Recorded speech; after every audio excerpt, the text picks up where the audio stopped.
वसीम वक़ार साहब का ये वीडियो देखिए लास्ट तक, और पसंद आए तो एक ज़रूर लाइक कमेंट कर दीजिएगा, सब्सक्राइब भी कर दीजिएगा। आप लोगों से एक बात बोल रहा हूं, इसको सुनने के बाद जाइएगा।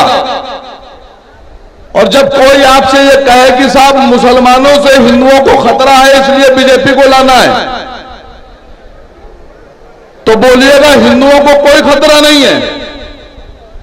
जिस देश में प्रधानमंत्री हिंदू, गृह मंत्री हिंदू, रक्षा मंत्री हिंदू, सभी मुख्यमंत्री हिंदू, सेनाध्यक्ष हिंदू, राष्ट्रपति हिंदू, उस देश में हिंदुओं को खतरा कैसे हो सकता है? जब यहां मुगल शासन कर रहे थे तब हिंदुओं को खतरा नहीं था।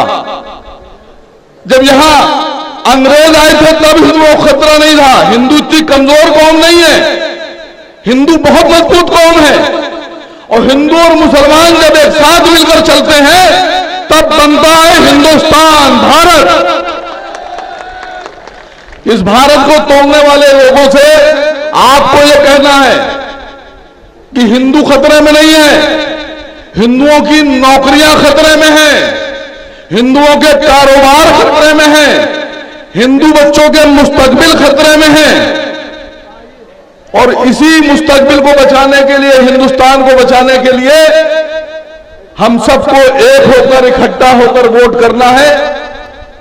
और इस बार उत्तर प्रदेश में एक ऐसी सरकार बनाना है जो असद ओवैसी साहब के बिना ना बन पाए। मैं बहुत वक्त आप लोगों का नहीं लूंगा, लेकिन सिर्फ आप लोगों से गुजारिश करना चाहता हूं कि हिंदुस्तान के मुस्तकबिल को बचाने की जिम्मेदारी हम सबके कंधों पर है।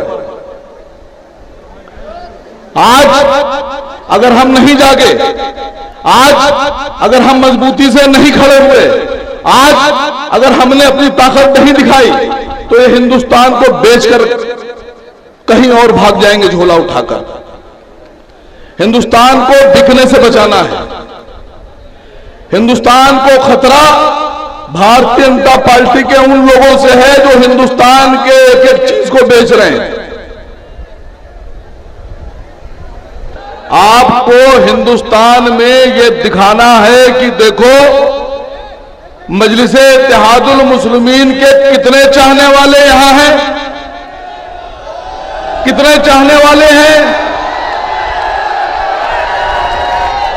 यह आवाज विधानसभा तक अभी नहीं पहुंच रही है। असदुद्दीन ओवैसी,